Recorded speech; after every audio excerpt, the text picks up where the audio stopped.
விராலி, வேர் பட்டைகள் மற்றும் வேர்கள், கருஞ்சீரகம்,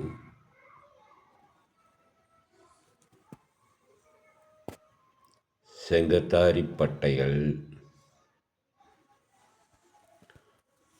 சுக்கு,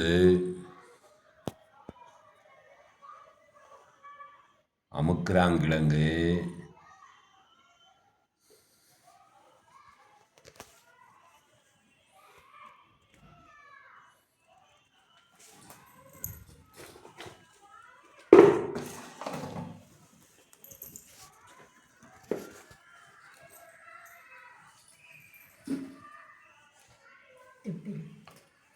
இது திப்பிலி,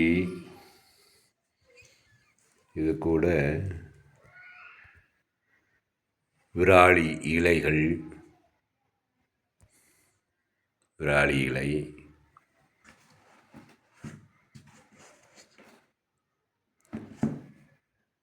விராலி பட்டைகள்,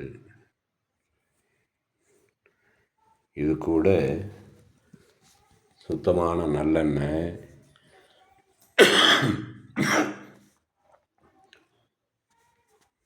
சூடம்,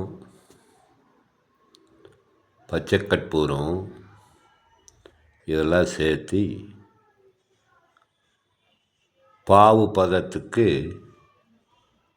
காய்ச்சி எடுத்து உடலில் உள்ள நரம்பு, தசைகள், நாள்பட்ட வீக்கம், தீராத மூட்டு வலிகள், இடுப்பு தண்டுவட வலி, கைகால் வீக்கங்கள், இந்த மாதிரி உடலில் உள்ள மூட்டு வலிகள், தீராத மூட்டு வலிகளுக்கெல்லாம் இதை பயன்படுத்தினா விரைவான தீர்வு, நிரந்தர தீர்வு கிடைக்கும். ஆனால் இத்தனை பொருள்களும் கூட்டு பொருளாக சேர்த்து பாவு பதத்துக்கு அந்த எண்ணெயை காய்ச்சி தைலமாக எடுக்கணும். தைலமாக எடுத்து பயன்படுத்தினா நிரந்தரமான தீர்வு கிடைக்கும்.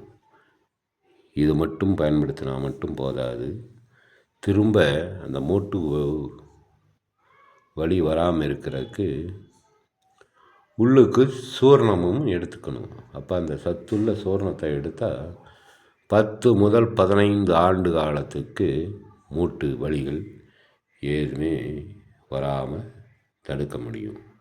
ஆனால் இத்தனை பொருள்களும், ஒவ்வொரு பொருளும் உயர்தரமான விலை மிக அதிகமான ஒவ்வொரு பொருள்களும் ஆகும். அதனால் இதை யாரும் பெரும்பாலும் செய்து மக்கள் மத்தியில் பயன்படுத்துறதில்லை. ஒரு சில பொருள்களை மட்டுமே அதைய பயன்படுத்தி மூட்டு வலி தைலம்னு சொல்லி கொடுக்குறாங்க.